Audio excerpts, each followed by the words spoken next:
Beleza, pessoal, vamos começar aqui então. Temos muita coisa para fazer hoje, né? Então eu vou começar aqui fazendo a minha apresentação, né? Então vamos lá. Então, pessoal, só para a gente formalmente aí, né, me apresentar, meu nome é Luiz Gaspar Ribas Maris. Minha formação, né, eu tenho formação em engenharia mecânica aqui pela Universidade de Brasília, formei lá na faculdade em 2003, formei dentro da faculdade de tecnologia, né, e logo que eu formei lá, eu já estava estudando para concursos públicos, mais especificamente para esse concurso da Polícia Civil, né, entrei para a Polícia Civil aqui do DF em 2006, né, o concurso começou em 2004, tomei posse em 2006 na Polícia Civil aqui do DF. E estou na polícia desde então, um pouquinho mais de 15 anos aí na casa, né? Desses 15 anos, a maior parte deles aí foi dedicada à divisão de operações especiais. Eu fui para lá em 2008, né, fazer parte de 2006 a 2008 eu trabalhei com investigação realmente, né, na atividade fim da Polícia Civil. E em 2008 fui para a DOE, né, que é uma divisão de apoio tático, né, já não é atividade fim da Polícia Civil, mas é uma unidade especializada em que eu passei uns 11 anos lá, né. Junto com isso também me tornei instrutor dentro da Academia de Polícia Civil. Na época era academia, agora já é Escola Superior de Polícia Civil, né? Em 2008 eu me tornei instrutor lá e desde então eu venho ministrando instruções lá, especialmente na área operacional.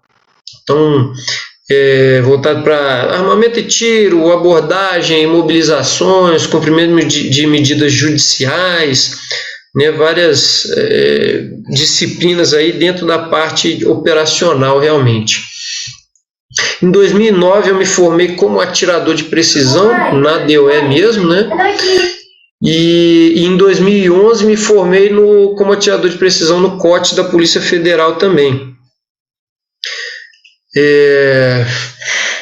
Nesse período aí, né, esse período como atirador de precisão, foi onde eu aprofundei mais meus estudos aí na área de balística, né? Me dediquei bastante a isso, passei a dar instrução na área de tiro de precisão também, foi aprofundando bastante aí os estudos. Em 2014, eu fui para a seção de instruções da divisão e permaneci lá até 2019. Lá dentro da seção de instruções, chefiei a seção por algum tempo ali também. Então, você vê que grande parte da minha atividade na polícia ela foi voltada para a parte de instrução, e especialmente instrução voltada para a área de armamento. Em 2019, eu fui para a divisão de operações aéreas, onde eu estou ainda, né, até hoje. Já há pouco mais de 2 anos que eu estou lá. Lá dentro, estou na área de mecânica de aeronaves, aproveitando minha formação como engenheiro mecânico e também contribuo na parte de treinamento de armamento e tiro lá na divisão também. Em 2019 também, no final, eu publiquei um livro de balística, né? Como eu fui juntando muito material, muita coisa, o pessoal vem perguntando, pô, e aí, literatura, onde é que a gente estuda balística? E eu já perguntava de cara, você entende inglês? Não entendo inglês. Pô, já começa a ficar mais difícil. Espanhol ainda tem alguma coisa. Mas a gente não tinha no nosso país, né, na língua portuguesa, a gente não tinha nenhuma referência bibliográfica na área de balística voltada para o operador de armas de fogo, né? A gente já tinha muitas obras de qualidade na área de balística forense, tem bastante coisa já, né, já há bastante tempo, mas para o viés dos operadores não tinha nada. Então, em 2019 eu publiquei esse livro, né, e ele vem sendo bem aceito aí, o pessoal está gostando, né, do livro na área de balística aí, de maneira que eu pude concretizar, né, e passar tudo isso que eu já tinha estudado e juntado de material, né. Se alguém tiver interesse também em adquirir o livro aí, pode entrar em contato comigo sem problema nenhum, eu envio o livro aí para todo mundo aí no país todo, beleza? E depois disso também, né, quando eu achei que eu ia virar a página de mexer com balística, começar a mexer com mecânica de aeronave, com essa publicação do livro, aí que a coisa mudou mesmo, né, que agora que eu estudo muito mais balística hoje do que eu estudava anteriormente. Então hoje eu estou muito mais envolvido com isso. E tanto que já estamos aqui, né, essa pós-graduação que a gente está começando agora com a turma de vocês, é a segunda pós-graduação que eu estou ministrando disciplinas na área de balística, e também já tem uma terceira pós-graduação que foi lançada recentemente também, e que eu também vou ministrar instruções na área de balística. Então, bastante coisa que está sendo produzida, bastante conhecimento na área, né? Nosso país está crescendo muito nessa área de armas de fogo aí, então eu estou muito satisfeito, muito feliz, muito honrado, né, de ter sido convidado e de poder participar aí com a formação de vocês. Já estou vendo aí alguns conhecidos, a Bia, minha amiga, está aí, Daniel também está ali, bacana. O Lopes está aí também, valeu, irmão, bacana demais. Então, fico muito feliz de poder estar aqui contribuindo com vocês de alguma maneira na formação aí, né? E tenho certeza mesmo que esse curso começou há algumas semanas, né? Mas eu tenho certeza que esse curso vai ser realmente muito, muito proveitoso para todos nós, né? Com certeza mesmo. E hoje a gente vai começar a minha primeira aula aqui com vocês, né? A gente tem algumas aulas distribuídas ao longo do curso. A gente vai ter, acho que são 3 semanas agora direto que eu que vou estar ministrando as aulas, e depois disso vai ter um intervalinho e eu volto com outros temas, e a gente vai ter vai ter muitos encontros aí com a turma de vocês. Bacana? Beleza, então, pessoal. Então, hoje a gente vai falar sobre armas curtas e armas longas, né? Eu acredito que muita coisa aqui para várias pessoas, para quem é interessado, estudioso de armamento aí, já vai conhecer, já vai ter conhecimento da maioria das informações que a gente vai passar, mas eu acredito que um pouquinho a gente sempre consegue acrescentar em cada instrução que a gente tem. Bacana. E aí estamos todos, né, aprendendo esse negócio de aproveitar a aula de maneira virtual, né, nesse ambiente virtual, mas a gente já tá começando a dominar isso e conseguir aproveitar e aprender realmente da maneira que das melhores maneiras possíveis aí que a gente tem. Então fiquem à vontade para qualquer momento interromper. Bacana, abre o microfone aí, fala aí, opa, qualquer coisa que você falar na hora que eu escutar o áudio aqui, eu interrompo aqui para que vocês possam falar, para fazer questão, para acrescentar, qualquer coisa, fiquem à vontade mesmo.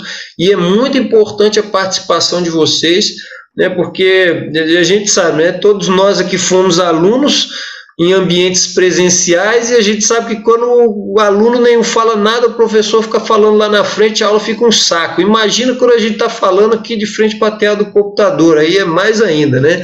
Então, eu gostaria muito que vocês participem aí para acrescentar, para perguntar a qualquer momento, sem melindre nenhum. Bacana? Abre o microfone, fala um oi aí que eu já interrompo aqui e passo a palavra para vocês. Beleza? E ainda assim também, né? Porque às vezes a gente vai falando e eu de vez em quando me empolgo aqui também. Eu vou falando, daqui a pouco eu estou aprofundando um assunto numa coisa que não tem nada de útil do ponto de vista prático, e estou falando de uma minúcia que não interessa para ninguém, e a gente se perde um pouco, né? Então, quando vocês estão participando e perguntando, eu consigo direcionar melhor o que eu vou falar aqui, para que a coisa seja mais interessante e mais proveitosa. Beleza? Então fica acordado isso aí. Eu vou abrir aqui agora a outra apresentação. Então vamos lá. Então, o nosso primeiro assunto aqui, né, a gente vai falar primeiro sobre armas curtas. Vamos passar essa parte inicial, aí a gente faz um intervalo pequeno ali, rápido, só para dar aquele tempo de comer alguma coisa ali, ir ao banheiro, e depois a gente já toca de novo a segunda parte falando sobre armas longas. Então a gente faz um intervalinho lá no meio, beleza? Então, primeiro, características gerais, né? Eu trouxe algumas definições e muito do que a gente utiliza hoje, né, tá nisso aqui, ó, no decreto 10.030 de 2019. Ele tem lá no anexo 3 um glossário que muita coisa é útil. Não tem como fugir. Eu gosto muito de pesquisar as coisas que estão na nossa legislação porque nós estamos amarrados a ela. Não tem como, por mais que às vezes a gente não goste da definição, essa definição está fraca, está ruim, mas ela está na lei. Até a lei mudar, a gente tem que seguir isso aí. Então, continua valendo. Então, lá no decreto 10.030, a gente vem com a classificação que a arma de fogo é uma arma que arremessa projéteis empregando a força expansiva dos gases gerados pela combustão de um propelente confinado em uma câmara, normalmente solidária a um cano, que tem a função de dar continuidade à combustão do propelente, além da direção e estabilidade do projétil. Beleza. Então, isso aqui é a definição geral de arma de fogo. Eu acredito que vocês já bateram por isso aí. Cada um desses pontos, né, que está em amarelo aí, ele tem importância, né, de ser compreendido. Qual que é o conceito de arma? Ela precisa arremessar projéteis, ela precisa ter gases expandindo e esses gases provenientes da combustão. Se não tiver queima, não é arma de fogo, não tem o que falar, né? Mudou tudo. E o legislador ainda deixou essa brechinha aqui, ó, normalmente solidária a um cano. Então quer dizer que eu posso ter uma arma de fogo que não tenha cano também, e ela não vai estar excluída da definição. Beleza? Então eu recomendo que vocês voltem e meia deem uma olhadinha lá nesse decreto aí. Complementando, né, lá no decreto também, para ficar fácil, né, tem outros locais dele que tem definições também. Então, se a gente olhar no anexo 1, artigo 3º, que não é o glossário, né, mas é outro ponto lá do decreto, tem algumas definições. E lá eles vêm falando o que é arma de porte e o que é arma portátil. Então, olha aí, arma de fogo de porte. As armas de fogo de dimensões e peso reduzidos que podem ser disparadas pelo atirador com apenas uma de suas mãos. Opa, bacana. Então, dimensão e peso reduzido dá para disparar com apenas uma das mãos, tais como pistolas, revólveres e garruchas. Beleza, e já exemplifica aí também as principais opções. E arma de fogo portátil, armas de fogo que, devido às suas dimensões, ao seu peso, podem ser transportadas por uma pessoa, transportadas, né? Tem que estar um plural isso aqui, por uma pessoa, tais como fuzil, carabina e espingarda. Então, na bucha, se a gente não pegar os exemplos aqui, né, armas de fogo podem ser transportadas por uma pessoa, inclui também as armas de porte, né? Mas, via de regra, o que a gente entende, né, hoje, o que a gente entende é que arma de porte são as armas curtas e armas portáteis são as armas longas. E os exemplos também estão aí, fuzil, carabina e espingarda. Até aí, eu acredito que não tem nada de novo para ninguém, né? Aí eu aproveito para complementar com a definição que está na norma técnica número 4 da Senasp, norma técnica número 4 de 2001. Essa norma foi publicada mês passado, se eu não me engano. Mês passado, se eu não me engano, ela foi publicada no Diário Oficial no mês passado. E aí lá eles vêm com uma definição também do que é arma de porte, beleza? Aqui em cima está aqui a definição do decreto 10.030 e aqui a gente tem a definição que está na norma técnica da Senasp. Arma de fogo de dimensões e peso reduzido que pode ser portada por um indivíduo em um coldre. Opa, já acrescentou uma informação nova. Então ela pode ser portada em um coldre e disparado comodamente com somente uma das mãos pelo atirador. Então já vem uma definição aqui um pouco mais interessante, né? Porque ali em cima fala, podem ser disparados pelo atirador com apenas uma de suas mãos. Qualquer arma a gente consegue atirar com uma mão só que muitas delas a gente vai fazer uma porcaria de um tiro, né? Então ele já fala que disparada comodamente com somente uma das mãos pelo atirador.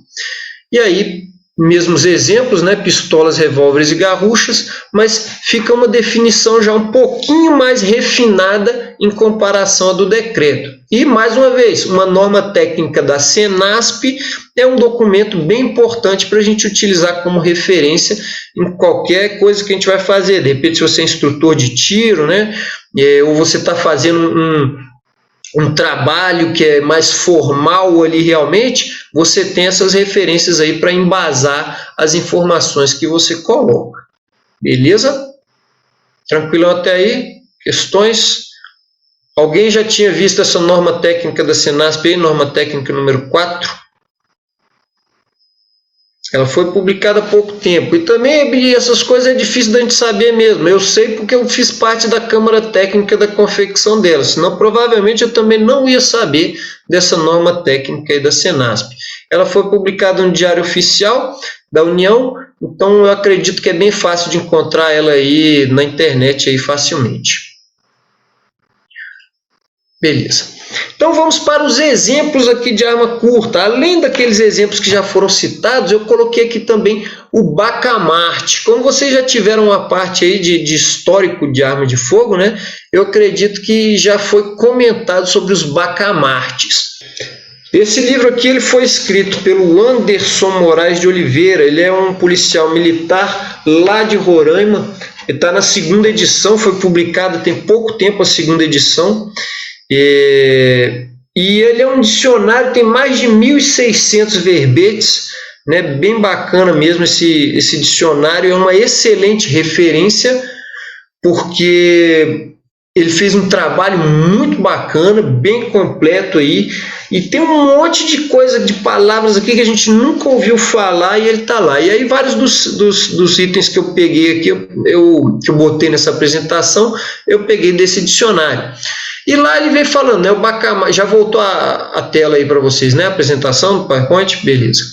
Então, o bacamarte é uma arma de fogo curta, também, ou seja, né, uma arma de porte, né, se enquadra nisso aí, com o cano largo e curto, mais alargado na boca, né, então ele tem essa característica de ter a boca do cano larga. O objetivo dela é espalhar uma carga de chumbo. Uma carga de chumbo nos remete também, né, o que seria, como ocorre hoje com espingarda, né, espalhar uma carga de chumbo. E ele já tinha essa boca aberta para espalhar mesmo. Século XVI, do francês Bacamarte, né? Então, uma arma bem antiga. O sistema de ignição dela, qual que é aí, pessoal? Vocês estão vendo essas imagens? Sistema de pederneira. Utilizava fricção com uma pedra, né, que colide aqui.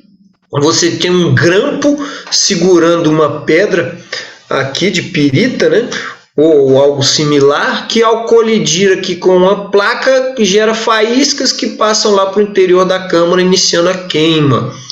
Beleza, então aqui esse grampo, vocês sabem como é o termo em inglês utilizado para chamar esse grampo aqui? Que ficava preso à pedra? O nome em inglês para esse grampo é dog, cuja tradução literal é cão, cachorro, né? Porque em inglês grampo se chama dog, sem problema nenhum. Então esse grampo aqui foi exatamente o que deu origem ao nome cão, que é utilizado hoje para as armas todas aí que tem, na verdade, um martelo no lugar desse grampo, né? Então foi uma tradução infeliz que foi para frente, né? Mas hoje a gente sabe que cão, todo mundo usa essa palavra, mas em geral eu vou utilizar sempre o termo martelo para essa peça aqui, quando ela tem a função de um martelo, né? Gaspar, tá me ouvindo? Estou ouvindo perfeitamente. Gaspar, esses dias vi um cara fazer uma publicação, um instrutor, que ele me colocou ali a ponta ali, né, do cão, botando como orelha do cão. Tu ouviu esse termo já? Eu até procurei no dicionário, assim, caraca. Sim, eu já ouvi esse termo também, mas ele é bem pouco utilizado, né?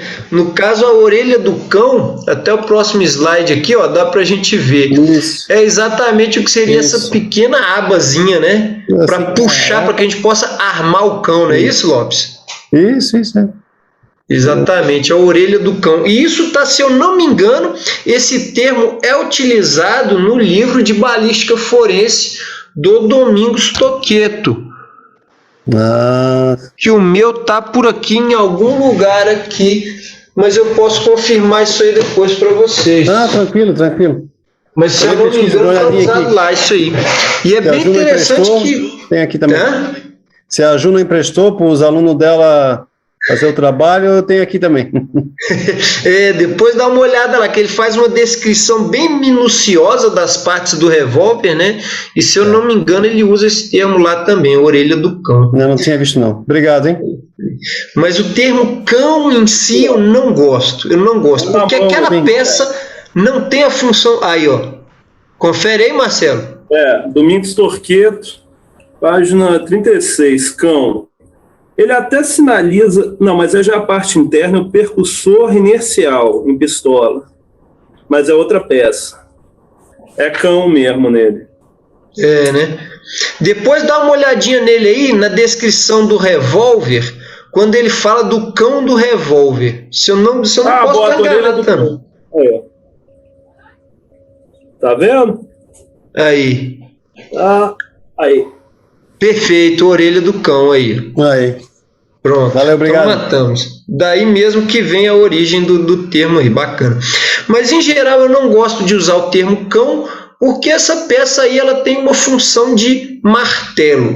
Então se a gente usa martelo para quando é uma peça interna no armamento, por que eu não vou usar martelo para quando ela está exposta também? A mesma peça tem a mesma função, que é de bater no percutor com força.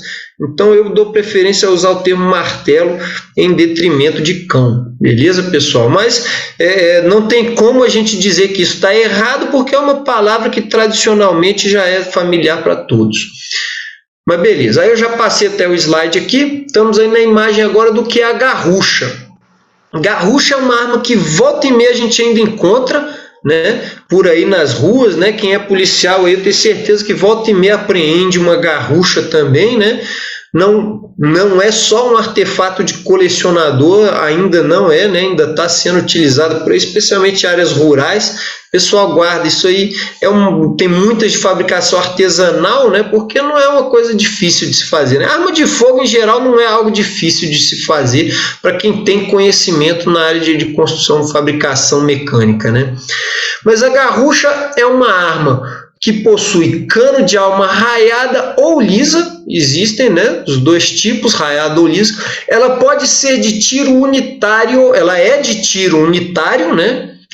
O que é uma arma de tiro unitário? É uma arma em que ela não tem um carregador, né? Ela pode ser de tiro unitário simples, quando ela tem somente um cano, e eu coloco o cartucho lá e disparo, ou tiro unitário múltiplo, quando é, por exemplo, como essa imagem que está na direita superior aqui. É um tiro aqui e o outro tiro ali com dois sistemas independentes. Inclusive, né, nós temos dois gatilhos para fazer o disparo, né? Então são dois sistemas independentes. Então é um tiro unitário múltiplo. 2 tiros, 2 canos. Em geral, é uma arma de ação simples, né? Uma arma de ação simples. Ela pode ser de anticarga ou de retrocarga, e aqui a gente tem os dois exemplos, né? Nós temos aqui uma arma de anticarga, né? Carregada pela boca do cano, e aqui nós temos uma de retrocarga, carregada pela retaguarda, pela culatra. Então pode ser de um ou de outro, e é uma arma considerada obsoleta, que foi utilizada nesse período aí de 1750 a 1950. Bacana, mas hoje em dia ainda, de vez em quando, aparecem aí os exemplares de garrucha por aí. Bacana, tranquilo até aí com essas definições? Alguma questão, algum ponto aí que vocês queiram acrescentar? Beleza, pau na máquina, vamos lá. Então vamos falar agora a respeito do revólver, né? O revólver que já nos é bem familiar, né? Uma arma que é muito utilizada no mundo inteiro, e não por acaso, né? Por ser uma arma excelente, muito confiável mesmo. Quais são as características de uma arma de fogo para ela ser considerada um revólver? O primeiro ponto é isso aqui: um cano de alma raiada. Então eu tenho que ter raiamento lá no interior do cano, e lá para frente, ao longo do curso, a gente vai falar muito a respeito de raiamento de cano e para que realmente ele serve, né? Os fundamentos da razão de existir um raiamento no cano, a gente vai falar, mas deixa esse assunto mais lá para frente. Então, cano de alma raiada e um tambor rotativo. Inclusive, o nome revólver vem de revolver, de rotacionar. É uma peça de revolução. Então, esse tambor aqui ele é feito para ir girando, né? E ele funciona como o carregador do armamento. É um tambor rotativo, né, que possui múltiplas câmaras. Então, uma característica que diferencia o revólver praticamente da totalidade das armas é que ele possui um cano e múltiplas câmaras que não são solidárias, né? Ou seja, o meu cano e a minha câmara não estão presos um ao outro. E isso aí é diferente em praticamente todas as outras armas de fogo. Existem também armas longas que funcionam com o mesmo sistema, né? Com um carregador de revolução, um tambor rotativo. Existem armas longas também que utilizam esse mesmo sistema, mas não vai ser um revólver porque é uma arma longa, né? O revólver ele é uma arma curta. Então, múltiplas câmaras. Opa, eu vi que levantaram as mãozinhas aí. Alguém quer falar alguma coisa aí? Fica à vontade, pessoal. Professor Luiz, é o Luan falando. Manda, Luan. Esse detalhe do revólver até foi um objeto de questão que eu levantei um tempo atrás. A Taurus, um tempo atrás, lançou um revólver que era de cartucho, né? Que é aquele 36, o RT410. E ele não tem raia. Perfeito. Para tudo isso que a gente fala, sempre vai ter uma exceção. Sempre vai ter, né? Não tem como. Isso aqui a gente fala as regras gerais, mas sempre tem exceção. Por exemplo, né? Existem revólveres muito grandes, né? Maiores aqui do que esse, né? Em calibres grosseiros, né? Vamos dizer assim, para revólver, calibres no 500 Smith Wesson, né? Por exemplo, que é uma arma grande mesmo, que o revólver possui suporte de bandoleira. Ele tem um zarelhozinho aqui na frente e um zarelho lá atrás. Você usa o revólver, uma arma curta, em bandoleira. Da mesma maneira, nós temos também coldre para arma longa, né? Então, nós temos armas longas aí hoje em dia, que a de longa mesmo não tem mais nada, né? Que o pessoal está diminuindo tanto o tamanho das armas longas, aí, que elas estão ficando bem pequenas, e que você pode portar elas em coldre também. Então, para tudo sempre vai ter uma exceção realmente, né? Aqui a gente trabalha com a regra geral. Mas realmente, se a gente for começar a trabalhar do ponto de vista legal, pode ser que dê algum problema, né? Pode ser que dê algum problema. Bacana, viu, Lu, a contribuição aí, que com uma das exceções aí que a gente tem para essas regras aí, né? Um revólver que não possui a alma do cano raiada. Maneira. Além disso, também o revólver é uma arma de repetição, e aí eu botei entre parênteses ali não automática, porque quando a gente fala arma de repetição, muitos autores, inclusive, né, não é só muitas pessoas, mas muitos autores consideram que quando eu falo que uma arma ela é de repetição, eu já estou querendo dizer que é um tipo de arma que depende da ação do operador para prepará-la para o próximo disparo. E eu gosto de utilizar o termo arma de repetição manual ou arma de repetição não automática, que quer dizer que o operador tem que exercer essa força. Nós podemos ter também armas de repetição semiautomáticas, por exemplo, né? E automáticas também, porque elas funcionam com um ciclo, né? E aí, se você for avaliar também ali nesse livro mesmo do Domingos Toqueto, aí ele usa essa nomenclatura que eu falei com vocês também. É uma arma de repetição não automática, uma arma de repetição semiautomática, uma arma de repetição automática. que muda um pouco, né? Mas eu deixei aí para ficar bem claro. Então é uma arma de repetição, não automática. Mas toda vez que eu puxo o gatilho, sai um tiro. Sim, mas é porque o mecanismo de preparo, né, o mecanismo que prepara o armamento para o próximo disparo, ele está integrado à tecla do gatilho para preparar, rotacionando o tambor, alinhando a próxima câmara ao cano. E os revólveres podem ser de ação simples ou ação dupla.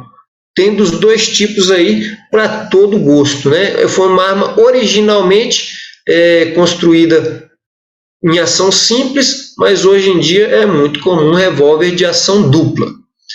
E quanto à definição de ação simples e ação dupla, isso aí já está claro para vocês? Alguém tem dúvida aí com relação a isso? O que é um sistema de gatilho de ação simples ou de ação dupla?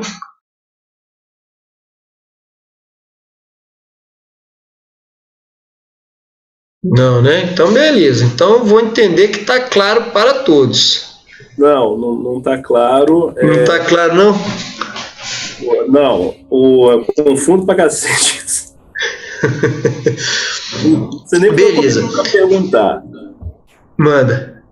Fala aí, Marcelo, você quer... Eu não sei nem por onde começar a perguntar. Eu realmente não sei a diferença das duas. Beleza, bacana. Então vamos lá, muito bom. Vamos deixar bem claro isso aí. O que é uma arma de ação simples? Quando eu falo que é uma arma de ação simples, eu estou me referindo ao mecanismo de disparo, ou seja, né, a ação do gatilho. Então, a ação do gatilho simples quer dizer que quando eu pressiono a tecla do gatilho, eu vou ter apenas um movimento, que é o movimento de liberar o martelo à frente para ele provocar a percussão, para ele provocar o disparo. Quando eu tenho um mecanismo de ação dupla, eu vou ter duas ações. Ao acionar a tecla do gatilho, eu vou trazer o martelo à retaguarda, porque ele estava em descanso à frente, então eu vou acionando o gatilho, eu puxo o martelo à retaguarda e no final do curso do gatilho ele é liberado à frente e vai percutir a espoleta. Então ação dupla quer dizer que ao acionar a tecla do gatilho eu vou armar o martelo e liberar o martelo à frente para percutir. Na ação simples, o movimento de armar o martelo ele depende de outra coisa. Pode ser feito manualmente ou no caso, por exemplo, de pistolas semiautomáticas, ele é feito pelo próprio mecanismo do armamento. Beleza? Ficou tranquilo aí? Beleza. Mais para frente a gente vai falar de outras coisas mais complicadas e que bagunçam mais ainda a nossa cabeça aí. Beleza. Então, manda, fala aí. Uma dúvida.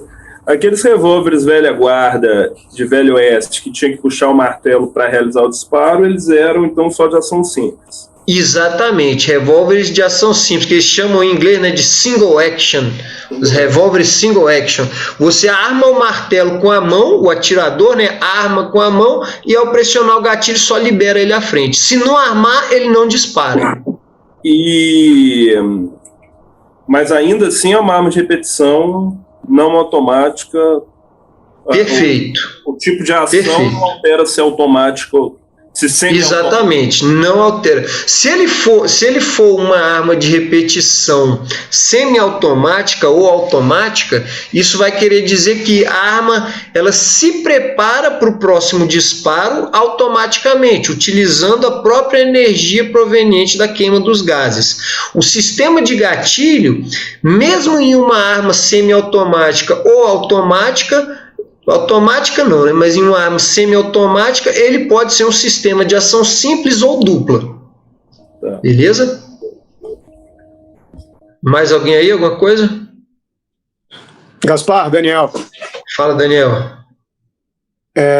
Eu vi que você colocou aí os revólveres como ação simples e ação dupla, e você não colocou a classificação de duplação. Isso aí me causou uma dúvida, porque grande parte dos autores defende essa classificação de armas em duplação.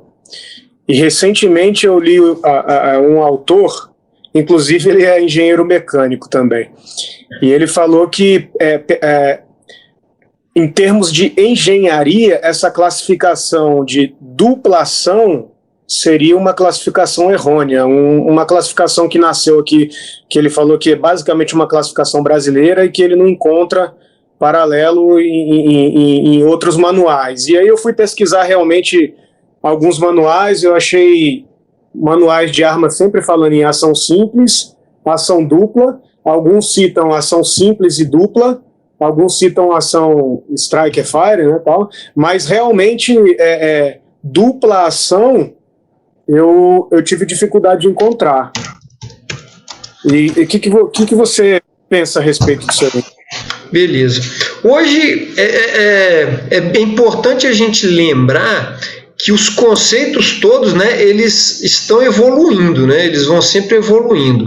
Então a gente nunca pode fechar porta nenhuma para qualquer tipo de conhecimento, né? Eu estou até procurando uma outra coisa aqui também, que eu li outro dia, que é bem interessante aí também, a respeito dessas definições. Mas, enfim, muita gente pergunta a respeito disso aí, especialmente para a prova de credenciamento da Polícia Federal. E aí a gente tem que ver o que é adotado lá. Então, se a gente for falar de conceitos, né, a gente tem a ação simples, ação dupla e dupla ação. Dupla ação é quando o armamento pode funcionar tanto em ação simples quanto em ação dupla. Beleza, isso quer dizer que se eu puxar a tecla do gatilho, se o martelo estiver à frente e eu puxar a tecla do gatilho, ele vai armar a retaguarda e liberar a frente. E ao mesmo tempo eu posso também puxar o martelo à retaguarda e colocar o armamento em ação simples. Então ele pode funcionar dos dois modos, e muitos desses têm uma tecla desarmadora do martelo, que eu desarmo ele à frente, em segurança, sem disparar, e a arma volta para um sistema de ação dupla. Então essa nomenclatura é utilizada para diferenciar armas, né, que funcionam somente em uma das duas ações, né, ou ação simples ou ação dupla. Então, assim, é um conceito que, talvez do ponto de vista de engenharia, não faça muito sentido, mas do ponto de vista de descrever o funcionamento do armamento, eu acho que ele funciona bem, sim. Eu costumo utilizar essa nomenclatura. O problema é que ela gera confusão, né? A gente tem ação dupla e a gente tem dupla ação. Podiam utilizar um nome mais adequado para isso aí, né? Mas eu continuo ainda utilizando. Professor? Fala. Essa parte do credenciamento, por exemplo, tem uma parte lá da prova prática de tiro, em que eles dizem que o primeiro disparo ele deve ser efetuado em ação simples, na prova de revólver, né? Então, nesse momento, teria que estar puxado o cão, o martelo teria que estar puxado para efetuar o disparo, correto? Perfeito. Aí já, segundo, os disparos subsequentes já seriam em ação dupla, né? Não. Aí geralmente as armas que funcionam em dupla ação, ela vai ter a opção de você, no primeiro disparo, você colocar em ação dupla. E os disparos subsequentes vão ser todos em ação simples. Especialmente em pistolas semiautomáticas, o que acontece? Com o ciclo do ferrolho, quando o ferrolho vai à retaguarda, ele já deixa o armamento em ação simples. E aí, se eu efetuar uma série de disparos, a arma vai parar, né? Todos os disparos subsequentes serão em ação simples e a arma vai parar em ação simples. Se eu quiser, eu vou lá e libero o martelo à frente, colocando a arma em ação dupla novamente. Então eu tenho essa opção, né? Não acontece o contrário. Eu nunca vi acontecer o contrário, da arma ter o primeiro disparo em ação simples e os outros subsequentes em ação dupla. Isso aí eu nunca vi. Beleza? Entendi. Beleza. Estou vendo se eu acho um outro conceito aqui também. Eu vou deixar separado aqui, para a gente falar sobre isso daqui a pouco. Mas realmente esses conceitos aí, eles variam muito. Fala aí, quem mais tem comentários aí? Dieter, Manda, não sei Dieter. se o que o colega perguntou ali não foi, às vezes, quando pessoas têm dificuldade em efetuar o primeiro disparo, na prova com o revólver, eles utilizam o primeiro puxando com a retaguarda e depois o seguinte, a pessoa já pega confiança e acaba atirando. Não sei se foi nesse sentido, e o primeiro ser em ação simples e os demais em ação dupla. Exatamente, era nesse sentido que eu estava me referindo. No caso da prova de revólver, o primeiro disparo pode ser feito em ação simples? Ou isso é para uma prova de pistola? Positivo. Na prova de revólver, o primeiro disparo é em ação simples. Beleza. Não pode. Não pode. Não pode, né? Não. Beleza. Eu tenho um tempinho que eu não leio essas coisas lá da prova de credenciamento aí, porque eu não mexi com isso esse ano.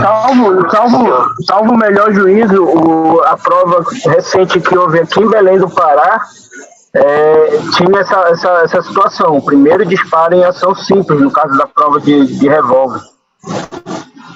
Nossa. E Instrução normativa 111, que regulamenta os testes que os instrutores credenciados vão aplicar, e aí geralmente no credenciamento eles utilizam o mesmo critério no edital. Então as armas que funcionam em ação dupla, elas devem necessariamente o primeiro disparo ser realizado em ação dupla. E aí nas pistolas, obviamente, os disparos subsequentes vão ser em ação simples, os revólveres vão ser todos em ação dupla. E as armas que não funcionam em ação dupla, só ação simples, como por exemplo as plataformas 19 e 11, eles exigem que você inicie a prova, obviamente pode iniciar em ação simples, mas o armamento tem que estar necessariamente travado. E aí só destrava no apito de início da série de disparos. E aí, nesse caso, obviamente, todas em ação simples, mas é exceção. Fora isso, inicia-se sempre em ação dupla. Em ação dupla, né? Beleza, isso aí era o que eu imaginava aí realmente. Né? Então é a IN 111, não é isso, Daniel? IN 111, aí nos anexos da IN vai ter a regulamentação da aplicação da prova. Beleza. Bacana. Beleza. Então, com relação a isso aí de sistema, depois vamos falar de sistema híbrido, daqui a pouco a gente entra nesses detalhes aí para avacalhar de vez nossa cabecinha aqui, né? Mas, quanto à ação simples, ação dupla e dupla ação, tá tranquilo aí, pessoal? Beleza. Tranquilo.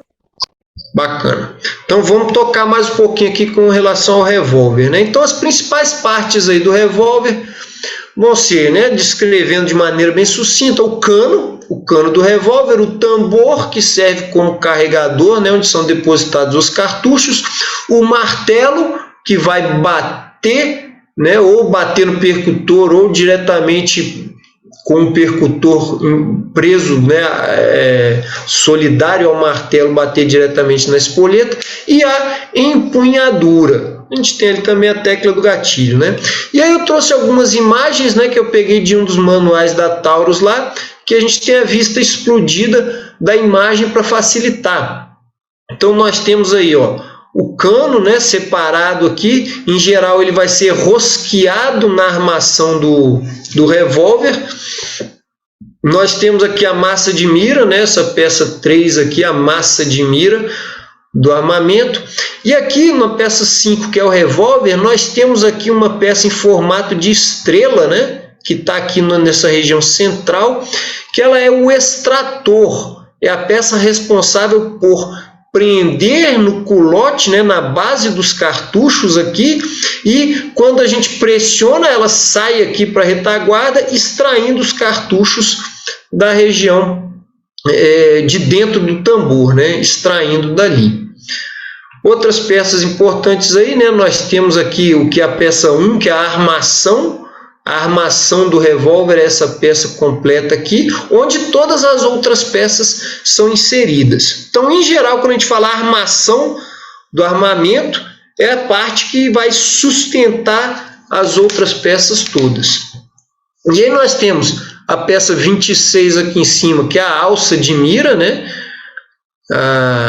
No caso aqui ele dá o nome de vértice de mira, que é a alça de mira, que é a parte anterior do aparelho de pontaria.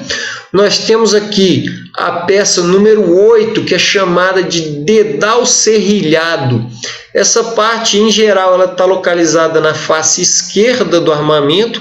E outro ponto importante, sempre que a gente vai descrever um armamento, né, eu vou falar região superior, inferior, direita, esquerda do armamento, a gente imagina esse armamento na posição em que ele é utilizado para efetuar o disparo.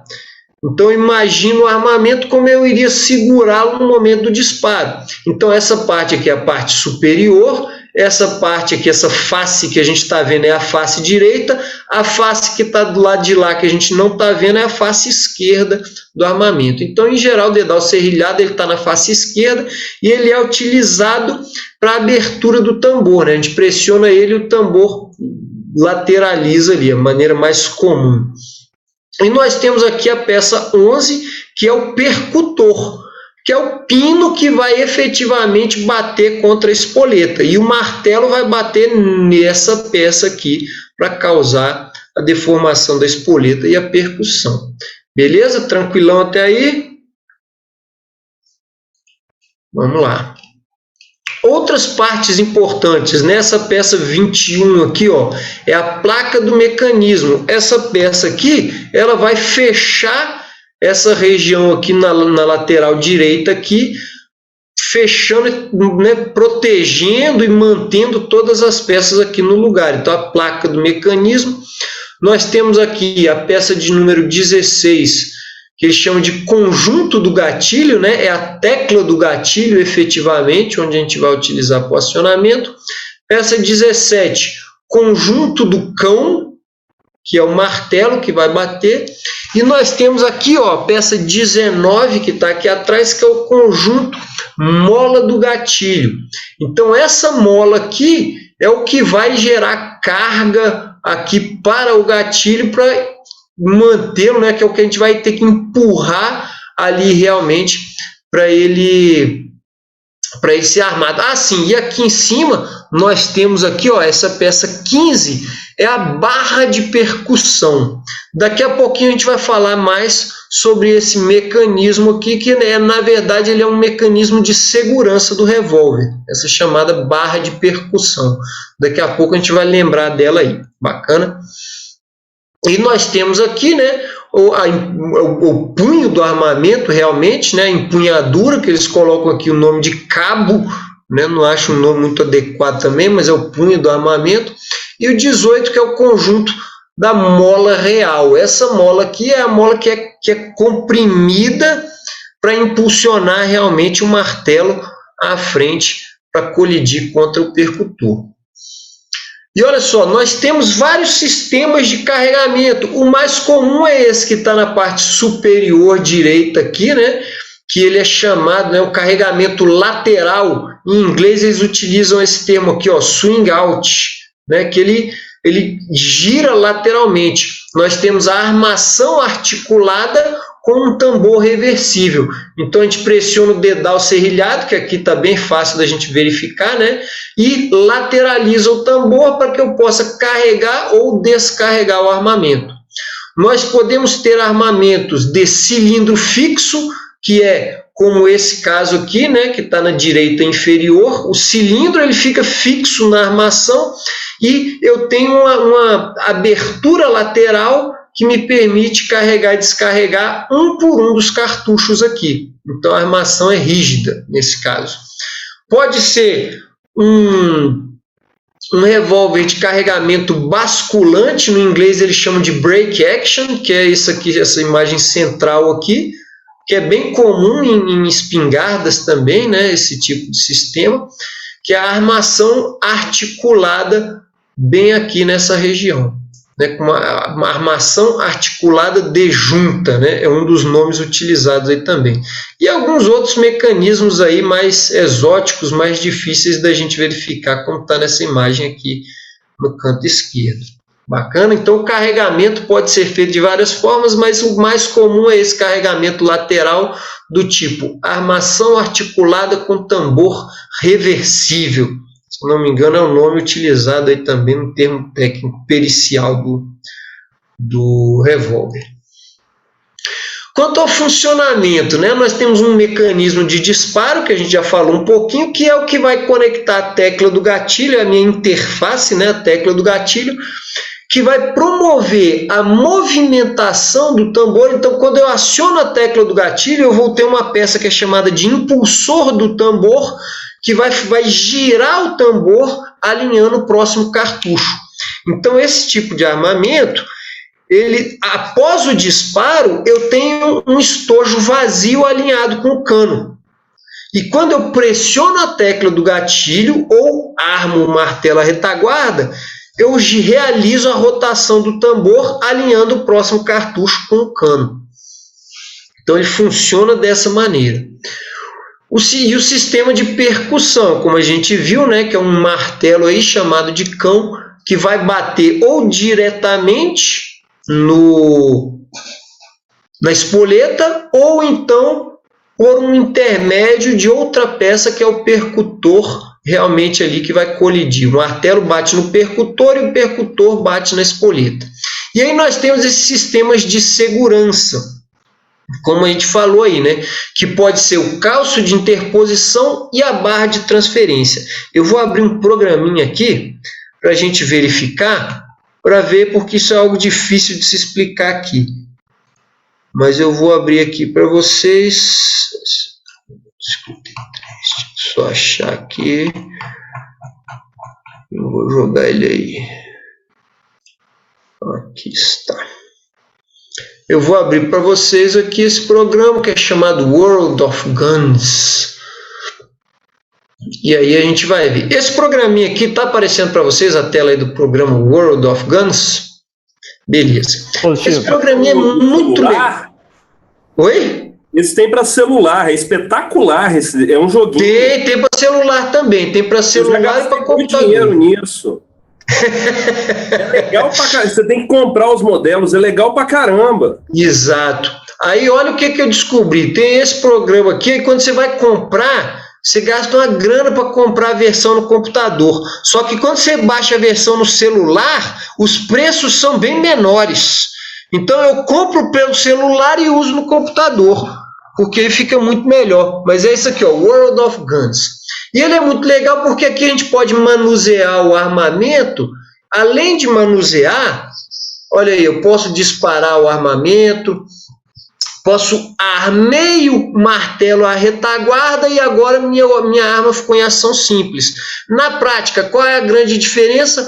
Olha só, a tecla do gatilho já foi lá para trás. Agora ficou levinho para disparar, né? Diferente de quando a tecla está aqui na posição inicial e eu tenho que pressionar ela todinha. Aí, vamos fazer uma recarga aqui. Olha aí, tambor lateralizado, carregou novamente, dedal serrilhado aqui, ó, que me permite, né, abrir o tambor lateralmente. E aí o grande lance desse programa é o seguinte. Opa, volta aqui. O que é muito legal nesse programa aqui? Que nós podemos assistir as coisas com raio-x em várias etapas. Eu posso, inclusive, fazer o seguinte. Eu posso ir clicando e eu ir excluindo cada uma das partes dele e deixar aqui só aquilo que eu quero ver. É bem bacana mesmo isso aqui. Volta tudo. Beleza. Então, olha só, o que a gente quer ver aqui agora, na verdade, é como funciona esse sistema de segurança. Então eu vou excluir algumas coisas aqui para a gente visualizar. Olha só o que acontece aqui. E aí eu vou botar aqui em slow motion também para a gente ver o disparo. Olha só que interessante que acontece aqui. Nós temos essa pecinha aqui, que é o percutor. Eu vou tirar a outra aqui também para a gente não ficar confundindo nada. Mas essa pecinha aqui, que é o percutor, que o martelo vai bater lá nela. E aqui embaixo nós temos uma peça que é chamada de calço de interposição. Quando o calço está nessa condição que ele se encontra aqui, ele não permite que o martelo alcance a espoleta. Ele fica entre, olha lá, o martelo bate nele. Olha só, ele está aqui na frente do martelo, então o martelo bate nele e não permite o disparo. Se eu armar o cão à retaguarda... Opa, volta aqui. Se eu armar o cão à retaguarda aqui, na hora que eu pressiono o gatilho, essa peça baixa de maneira que o martelo pode então alcançar. Vocês viram ali o que aconteceu, que ele parou. Vamos baixar mais a velocidade. Essa peça, né, essa barra de interposição, ela baixa e permite que o martelo vá à frente de maneira a alcançar o percutor.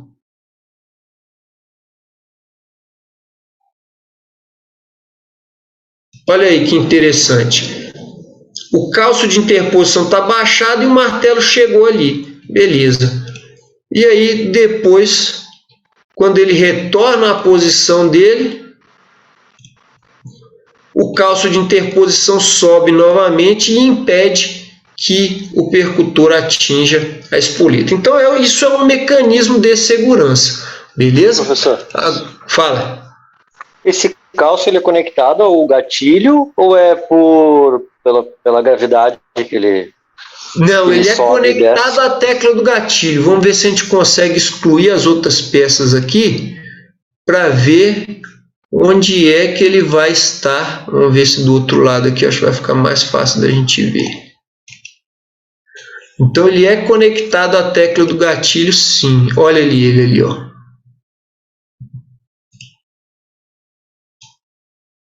Olha aqui onde é que ele está. Tá vendo aqui? Vamos mandar mais um disparo aqui em slow motion.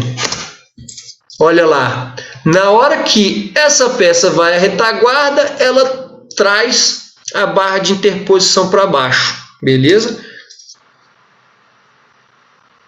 E aí tira o calço de interposição da frente.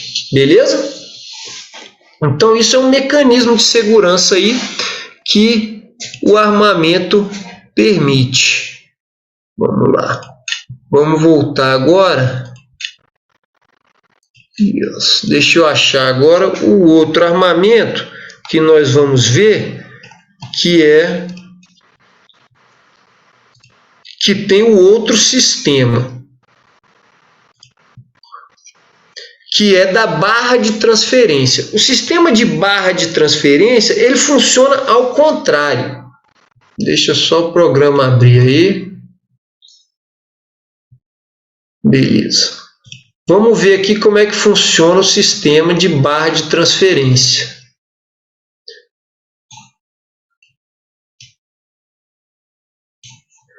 Vamos lá. Olha só o sistema da barra de transferência. Opa, mais devagar. O sistema da barra de transferência faz com que o martelo não tenha contato com o percutor. Ele não atinge o percutor em momento nenhum. Quando eu aciono a tecla do gatilho, a barra de transferência sobe e faz com que, na verdade, o martelo bate na barra de transferência, a barra de transferência bate no percutor. Olha lá. Acionando a tecla do gatilho, a barra de transferência sobe e no momento em que o martelo vai à frente, O martelo bate na barra de transferência e a barra de transferência empurra o percutor, que vai bater ele na espoleta. Beleza? Se eu não acionar a tecla do gatilho, a barra de transferência não sobe e aí não tem como atingir a espoleta lá do percutor.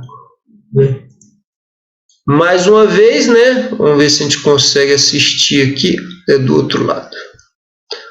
A gente consegue verificar que a barra de transferência está ligada ali na tecla do gatilho. Olha aqui, ela ligada aqui à tecla do gatilho. Beleza? E aí, então, quando se efetua o disparo, ela sobe pelo movimento da tecla do gatilho. Então, esses são os dois sistemas, basicamente, aí, que os revólveres utilizam como sistema de segurança, que só vai permitir o impacto no percutor quando a tecla do gatilho é acionada. Beleza, pessoal? Tranquilo isso aí? O programinha ajudou um bocado aí a ver, né? Beleza. Vamos mais um pouquinho aqui, vamos falar das pistolas e aí a gente vai fazer um intervalinho. Então a pistola, né? A pistola tem também como característica... Fala. Eu tenho uma dúvida, antes da gente prosseguir, até porque você se corrigiu em alguns momentos, falou percutor. Para mim, sinceramente, eu tenho dúvida da diferença entre percutor e percussor. Beleza. Muito bacana você trazer isso aí. Não, sempre é o momento. É legal a gente vir trazendo as questões na hora que elas aparecem. Tanto a palavra percutor quanto a palavra percussor na língua portuguesa significam a mesma coisa. Então nós podemos utilizar os dois corretamente. Bacana? Percussor e percutor. E existem algumas escolas que eu já vi aí o pessoal falar que não, o percutor é quando ele é fixo ao cão e o percussor é quando ele é uma peça separada. Não existe nenhuma norma técnica falando disso. Eu, pelo menos, nunca vi, já procurei pra caramba e nunca achei nada a respeito disso. E se você for olhar em dicionários, você vai ver que tem lá percutor, aí fala que é a peça responsável pela percussão nas armas de fogo. E aí se você for olhar percussor, aí fala vide percutor. É a mesma coisa, né? No sentido do dicionário. Eu vou até procurar aqui eu não me lembro de cabeça aqui, se no dicionário aqui do Anderson, ele tem alguma diferença com relação a isso. Vamos lá. Ele tem percussor, olha só que interessante, vou ler aqui para você, percussor. Componente das armas de fogo de metal em forma de agulha, flutuante ou fixa ao cão. Peça que é lançada de encontro à culatra da munição, detonando sua espoleta e dando início ao processo de ignição. O termo é usado com SS, ou seja, percussor, na maioria da doutrina e literatura técnica nacional. Inclusive, esta é a nomenclatura constante na maioria dos manuais de instruções fornecidos pelos fabricantes nacionais. Porém, existem algumas referências bibliográficas onde é possível encontrar o termo percutor, que também é um termo correto. Em inglês, striker ou firing pin. E aí, logo depois, o próximo verbete é percutor, ver percussor. Beleza? Então, as duas coisas são corretas, né? E é legal, por isso que eu falei que esse livro do Anderson é bacana, você vê que ele cita os manuais, né? Onde é que é feita essa pesquisa toda para falar as coisas predominantes. Bacana, mas os dois são usados corretamente e não tem essa diferenciação de um ser fixo e o outro ser separado ao martelo. Beleza? Muito bom você ter comentado aí, Daniel. Valeu. Eu costumo utilizar percutor, mas não tem nenhuma razão para isso, não. Na perícia, a perícia em geral utiliza o termo pino percutor. Pino percutor. Beleza, que faz a percussão, tá tudo certo. Então as pistolas. Pistola é uma arma curta com cano de alma raiada, cujo cano e a câmara são solidários. Opa, olha aí a diferença. Então, cano e câmara, eles não só são presos, como muitas vezes são uma peça única, né? Ele é feito a partir do mesmo bloco de metal. E o nome vem de Pistoia, que era um centro de armeiros na região toscana, na Itália. As principais partes da pistola, né? É o ferrolho, que é essa parte superior aqui, geralmente a peça mais pesada nas pistolas aí, né, que é esse ferrolho aqui de cima. Nós temos o cano, que aqui não dá para ver, mas ele está dentro do ferrolho. Nós temos a armação, e aí eu botei um asterisco aqui exatamente porque em alguns armamentos nós vamos ter uma armação e em outros armamentos não. Daqui a pouco isso vai ficar mais claro. Nós temos a empunhadura ou punho, que é a região que a gente segura aqui, né, que acaba, no caso desse exemplo, dessa Glock 22 que está aí, essa peça inteira, né, uma peça só o punho, e o carregador que é inserido lá embaixo. Não é nem toda pistola tem carregador. Eu posso ter uma pistola de tiro único também, sem problema nenhum, não vai deixar de ser uma pistola. Mas o comum, né, a maioria das pistolas, ela possui um carregador que é inserido dentro da sua empunhadura. As principais partes aí na vista explodida, né, que eu peguei lá no manual da Glock. O ferrolho, que está aqui, bem fácil de ser visualizado. Nós temos aqui o cano com a câmara é essa região aqui, e a partir daqui é o cano. E isso também nos leva a um ponto importante. Com exceção dos revólveres, em que as câmaras não são solidárias ao cano, todas as outras armas, a medida do cano, quando você vai ler lá o comprimento do cano, ele engloba a câmara também. Beleza, pessoal? Então, medida do cano engloba a medida da câmara. Então, ele é medido da boca do cano até a face da culatra, né? Que é o fechamento da câmara que está aqui na base da câmara. Beleza? Nós temos aqui, né, a mola recuperadora, em geral, esse que é o nome que é dado em português, mola recuperadora, que é o que faz com que o ferrolho seja lançado à frente para ficar fechado. Nós temos aqui atrás, olha aí, ó, o percutor, que aqui, né, a Glock chama de firing pin, né, que é pino de disparo, então percutor. Nós temos uma mola do percutor que mantém ele a retaguarda até que ele seja lançado à frente.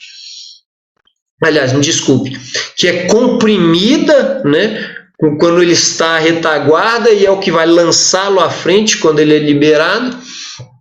Nós temos aqui alça de mira e massa de mira, e nós temos aqui essa peça 10, é o extrator. O extrator é a peça responsável por extrair o cartucho ou o estojo da câmara. Quando você movimenta o ferrolho à retaguarda, essa pontinha aqui, que é a garra do extrator, vai pegar no culote do estojo ali e puxá-lo para trás, extraindo da câmara. E aqui nós temos essa peça 8 aqui, ó, que é chamada de Firing Pin Safety, né? Segurança do percutor. Ele é um bloqueador do percutor, é um dos mecanismos de segurança desse armamento, de maneira que quando a tecla do gatilho, e isso aqui tem praticamente, hoje todas as pistolas hoje possuem um bloqueador do percutor, que é uma peça que, quando a tecla do gatilho não está pressionada, ele entra na frente do canal do percutor, e o percutor bate nele e não atinge a espoleta. Da mesma maneira que aquele calço de interposição. Quando a tecla do gatilho é pressionada, esse bloqueador do percutor se move e permite a passagem do percutor. Então é um sistema de segurança que só permite que o percutor atinja a espoleta quando a tecla do gatilho está pressionada. Beleza? Outras partes aí, né? Nós temos aqui o que é o punho do armamento, né? A peça 17, que eles chamam de frame em inglês, é o punho do armamento. Nós temos o carregador, nós temos aqui em cima o conjunto do gatilho, né? A tecla do gatilho junto com o que é chamado de barra do gatilho, e aqui também, né, eles chamam, né, de gatilho com barra do gatilho. Nós temos aqui o retém do ferrolho, que é a peça que mantém o ferrolho à retaguarda. E nós temos aqui o 22, ó, bloco de trancamento. Mais para frente a gente vai falar a respeito de métodos de trancamento, isso vai ficar mais claro. Mas aqui, essa peça aqui é responsável pelo trancamento do ferrolho com o cano. Mas depois a gente volta nisso aí em mais detalhes. E aqui eu trouxe, ó, a vista explodida de uma Taurus 24-7. A diferença dessa imagem da Glock para essa imagem é que aqui nós temos uma armação realmente. Eu tenho o punho aqui embaixo e no punho é inserido uma peça que é a peça que vai suportar todas as outras. No caso aqui da Glock, as peças são fixas diretamente no punho. Nesse caso aqui, eu tenho mais uma peça aqui no interior que é chamada de armação, beleza? Por isso que nem todas as armas possuem uma peça separada, né, que pode ser retirada do punho para fixar as outras peças menores, beleza? Então, às vezes temos armação, às vezes não, dependendo do modelo do armamento. Manda. Luiz, então tá errado, de novo. Então tá errado eu dizer que a Glock tem armação. Eu tenho só o punho onde são fixadas as peças, ela não tem propriamente uma armação. Beleza. Eu vou até tomar uma água para respirar. Eu acho muito temeroso a gente usar esses termos se tá errado ou tá certo. Em geral, quando eu vou procurar uma nomenclatura de uma peça, eu tento utilizar sempre a nomenclatura que é utilizada pelo fabricante, né? Sempre eu tento utilizar isso aí. No caso da Glock, eu vou até procurar para ver se eu tenho aqui o manual dela em português. Se eu tiver, a gente já tira a dúvida, mas se eu não me engano, eles utilizam também o nome de punho também. O em inglês é frame, né? Então, quando a gente tem os termos em inglês, é mais difícil um pouco da gente ficar nós mesmos. Não estou com o manual em português aqui, mas eu vou pesquisar isso aí para você, Dieter, para ver o que eles utilizam no manual. Infelizmente, nós temos muitas traduções errôneas, né? Quando e eu gosto muito de procurar o manual no idioma original daquele armamento lá, para procurar o termo que eles utilizaram naquela linguagem, porque Com muita licença, professor. Opa, fica à vontade. Eu tô aqui com o manual em português, Ótimo. armação, tá? Tá em armação aí, né? Isso, beleza. Então eles chamam armação também, tá? Bacana. Beleza, Priscila, obrigado. Não sei se dá para ver aqui. Bota aí na tela aí pra gente ver. Estão vendo. Aí, cola mais na câmera aí pra gente ver de perto aí. Deixa eu ver se tem a minha imagem aqui que eu não tô me vendo. Pera aí, ó. Agora eu tô me vendo. A armação aqui, ó. Beleza aí, armação. Tá? Beleza. Pronto. Bacana. Então, obrigado, viu, Priscila? Valeu mesmo aí. Então eu gosto muito de utilizar esses termos aí, o termo que o fabricante utiliza, e nem sempre as coisas vão coincidir, né? Por exemplo, se a gente for falar assim, tem peça que ela é exatamente a mesma função e que tem fabricante que chama de ferrolho e tem fabricante que chama de cabeça do ferrolho, né? E a mesma peça faz a mesma coisa. Então é bem complicado isso. Eu não gosto muito de utilizar, de falar assim, não, tá certo ou tá errado, né? Mas se a gente for olhar lá nesse manual aqui, deixa eu até procurar ver se eu abro aqui esse manual, exatamente esse da 24-7, que foi de onde eu peguei essa imagem. Cadê Taurus? Pistolas Taurus. Aqui está. Aí eu vou jogar ele aí. Abre, trem.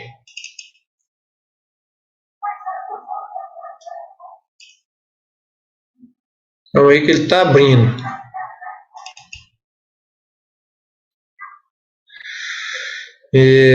Aqui está. Deixa eu achar a vista explodida dele aqui.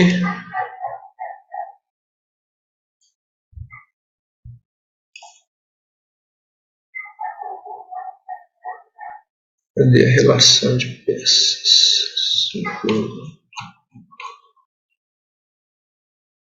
5:1, pronto. Deixa eu trazer aqui para a tela aí de vocês. Olha só, essa peça aí, ela é a 5.1, aqui, 5.1. Olha aí, ele chama de punho e...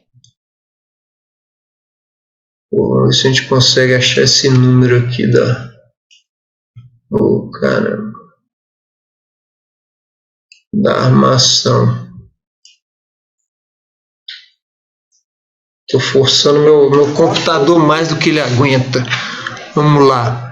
4.1. 4.1, armação. Tá vendo? O 4 é o conjunto da armação, o 5 é o conjunto do punho, né? Então ele utiliza, a Taurus utiliza essa nomenclatura, né? Então, por isso que eu estou dizendo, é bem difícil a gente falar se está certo ou está errado, né? Mas o caso é que na Glock o punho tem a função da armação também, né? Então eu gosto de procurar o manual quando eu estou na dúvida ali do que chamar. Beleza? Bacana, Dieter? Positivo.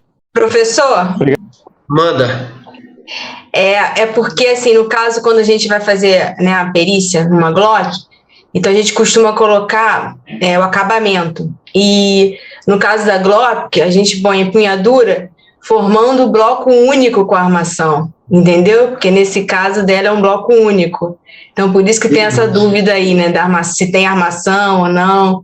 Aí a gente costuma colocar formando um bloco único com a armação em polímero. Pronto. Beleza, bacana, Priscila. É isso aí, porque muitas peças recebem o nome da função que elas têm, né? Então acaba que é a mesma coisa, né? A gente falar que está errado não tem como, né? Mas é porque é a mesma coisa. Mas beleza, bacana. Vamos lá, vamos tocar que tem coisa para fazer ainda aqui. Vamos lá. Então, beleza. Então, armação, punho, já vimos aí as principais diferenças. Aí nós temos também pistolas que funcionam em regime automático, né? São chamadas as pistolas metralhadoras também.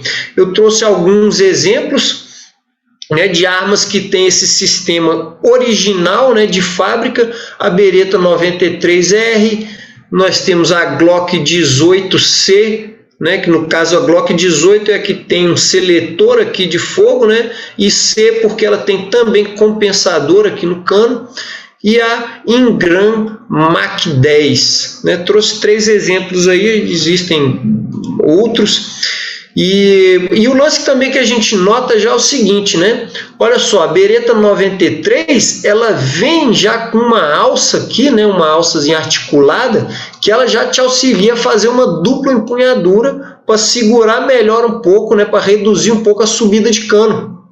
Essa Ingram Mach 10, ela tem uns arelhozinho aqui na frente que dá para você pendurar, é tipo uma fitinha que fica pendurada aqui, que você faz uma dupla empunhadura também para segurar a subida de cano, né? Então existem aí as pistolas automáticas também, existem vários modelos, né? Existem alterações que podem ser feitas, por exemplo, na Glock a gente sabe que existe um mecanismo que você troca aqui a tampa, né, do ferrolho aqui atrás e permite utilizar a arma em modo automático também, mas é um equipamento ilegal, né? Você está fazendo aí alteração na arma de fogo que não é permitido. Mas a Glock 18 ela tem um seletor aqui realmente. E o funcionamento, né, das pistolas. Em geral, pistola vai funcionar ou por recuo direto, que é o chamado blowback, né? Como que é o recuo direto? O recuo direto, né, eu botei no caso aqui uma PT-58 da Taurus, que ela é no calibre 380, funciona por recuo direto.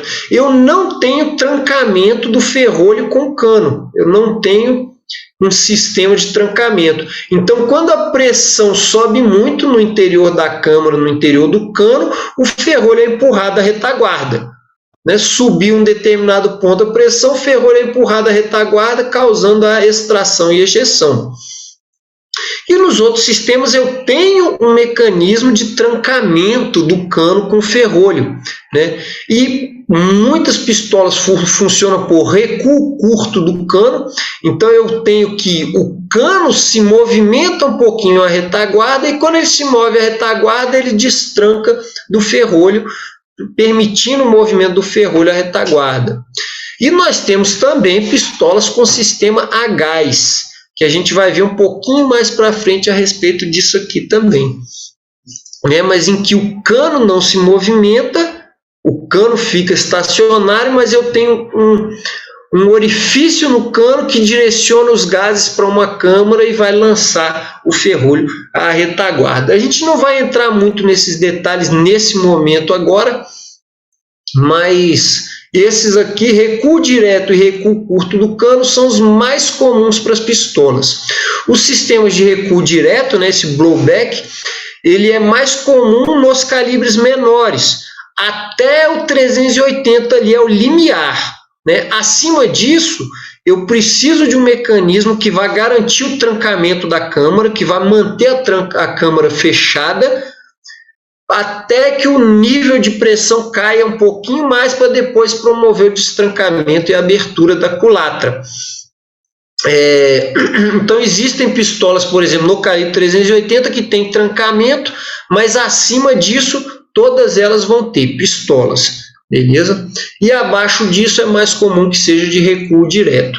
E um mecanismo como esse a gás, que é no caso aqui da Desert Eagle, né? Essa pistola aqui que utiliza calibres bem potentes mesmo, é um sistema a gás, mas que já é uma exceção para pistolas já é mais raro da gente encontrar pistolas com funcionamento a gás. A maioria delas funciona por recuo curto do cano.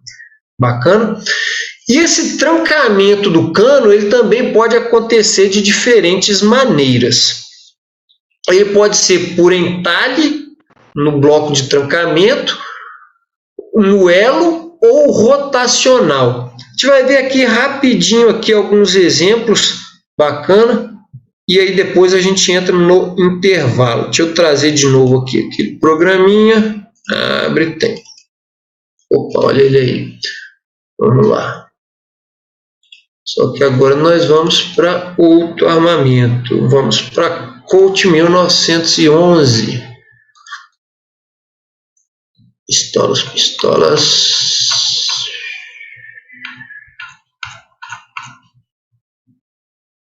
Colt 1911. Vamos abrir ela aqui. Esse programa é bem bacana, que ele nos permite uma coisa que nem manuseando o armamento a gente não consegue visualizar, né?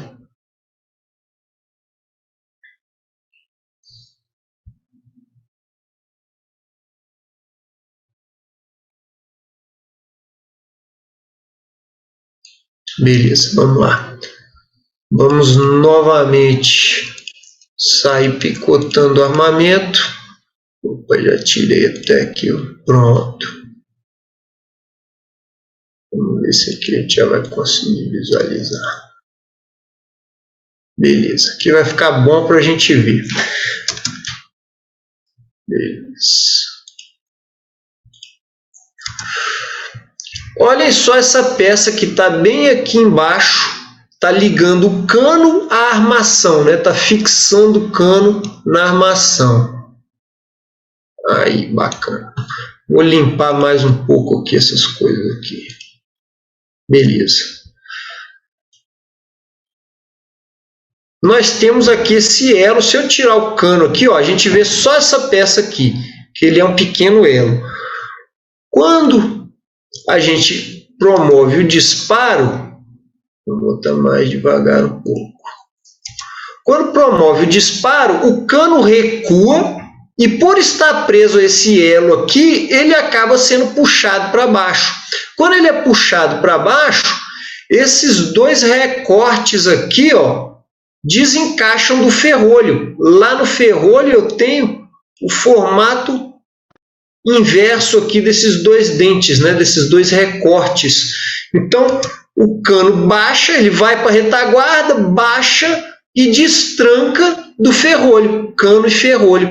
E aí o ferrolho pode seguir a retaguarda sozinho, promovendo o destrancamento. Então, eu tenho esse elo aqui que vai fazer isso. Beleza? Se eu retirar aqui o cano também, ó, a gente vê ali o elo se movendo a retaguarda, rotacionando, né, enquanto o cano se move a retaguarda. Professor, beleza? Fala. O que está empurrando o ferrolho é a pressão ou é a mola? É a pressão.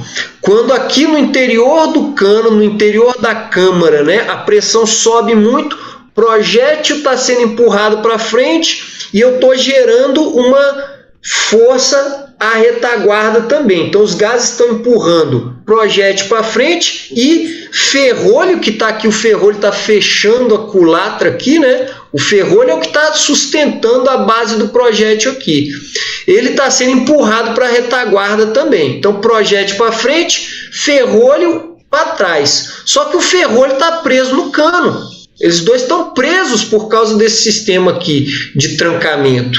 Então, os dois recuam juntos inicialmente. Né? Se eu for olhar, né, o armamento inteiro, no momento do disparo, o cano recua junto com o ferrolho. Né? Até esse momento, vamos voltar aqui, ó.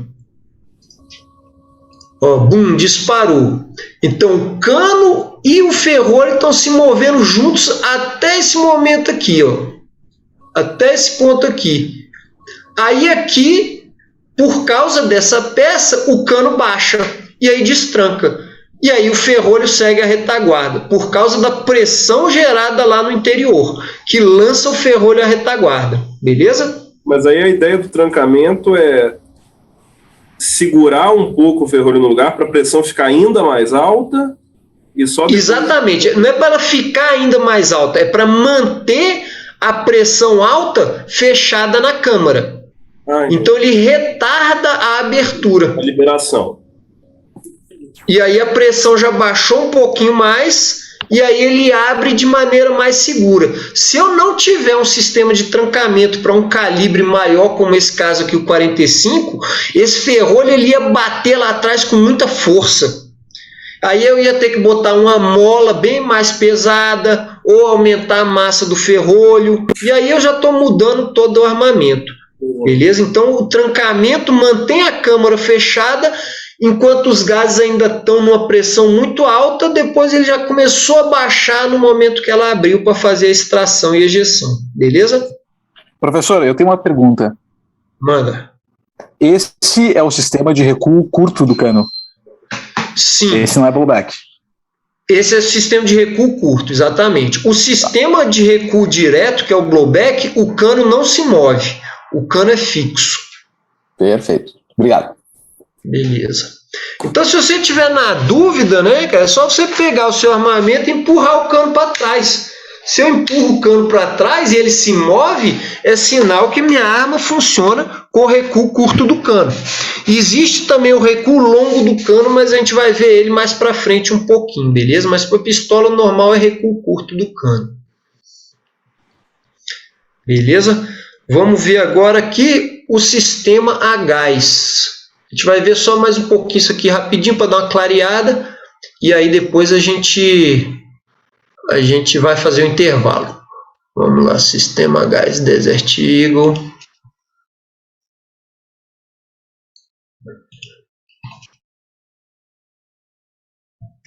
E esse sistema a gás é um sistema muito comum de se encontrar em fuzis e carabinas. Ele é muito comum mesmo.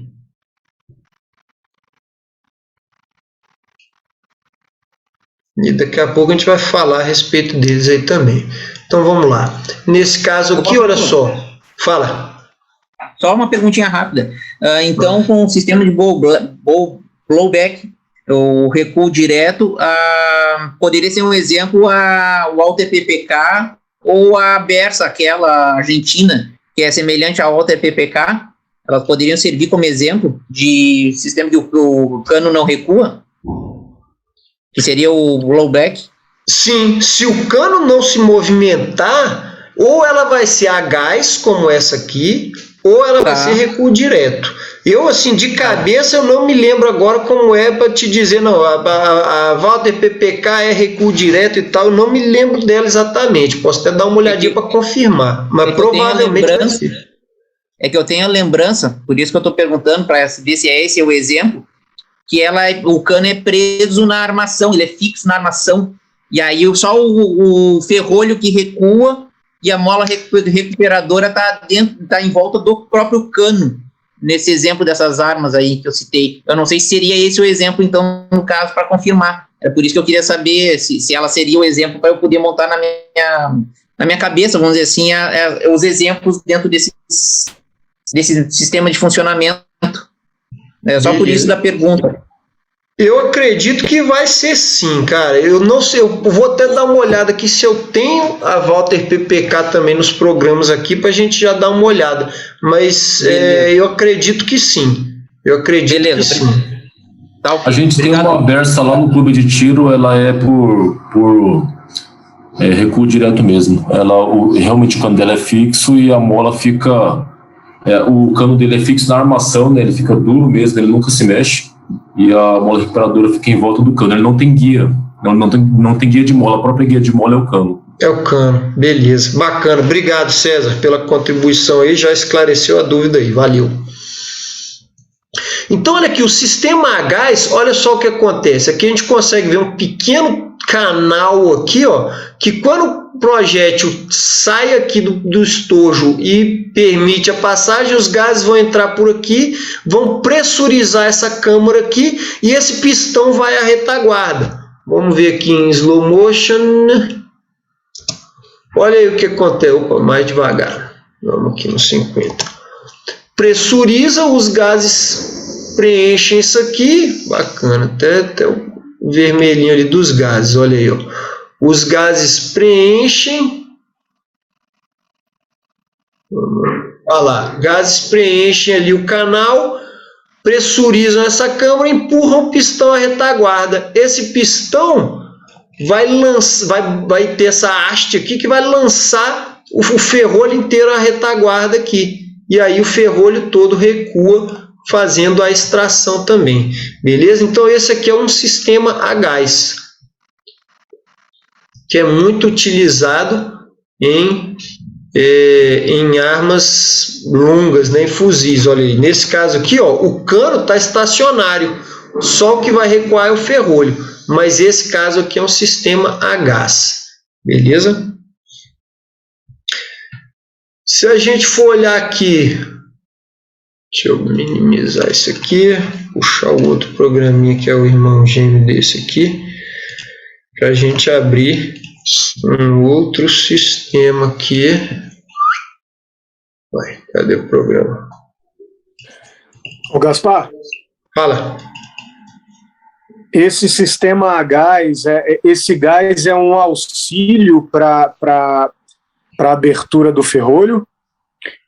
Ou é ele sozinho que vai fazer a abertura do ferrolho? Porque o ferrolho também vai ser, assim, ele vai ser fora desse sistema. Geralmente o ferrolho é aberto pela pressão que o estojo vai exercer na culatra, não seria isso? Beleza, é isso. Só que o sistema a gás, ele vai promover o destrancamento. Ele vai promover o destrancamento. Depois que destrancou, o que lança mesmo a retaguarda é a pressão dos gases. Beleza? Vamos ver aqui uma Glock. Beleza. Operação. Esse programa aqui é um programa que é da mesma empresa, que faz quase a mesma coisa aqui, mas ele tem umas pequenas diferençazinhas aqui. Beleza, vamos lá. Vamos botar aqui no raio-x.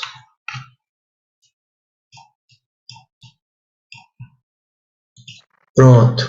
Olha só, nós temos aqui o bloco de trancamento e nós temos o cano. O cano ele tem um pequeno entalhe aqui embaixo. No momento do disparo, mais lento. No momento do disparo, o cano recua e por causa desse entalhezinho aqui, ele baixa.